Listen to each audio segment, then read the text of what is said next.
கணவனே, கிறிஸ்து நமக்கு தலையாயிருக்கிறார். கணவனுக்கு செய்ய வேண்டிய காரியங்களை நாம் செய்தே ஆக வேண்டும். அவன் எப்படிப்பட்ட மனிதனாக இருந்துட்டு போட்டு, அப்படிப்பட்டவன் இருந்துட்டு போட்டு, நாம் அவர்களுக்கு செய்யக்கூடிய கடமைகளை செய்து அவர்களை ஆதாயப்படுத்திக் கொள்ள வேண்டும் என்று வேதவசனம் சொல்கிறது.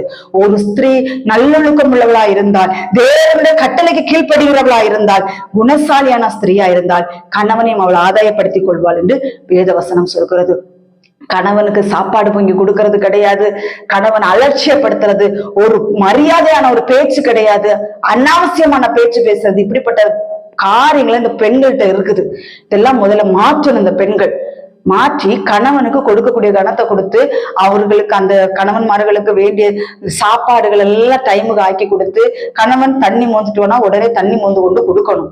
அதுல ஒரு வீராப்பு நீ சொல்லி நான் கேட்கணுமா?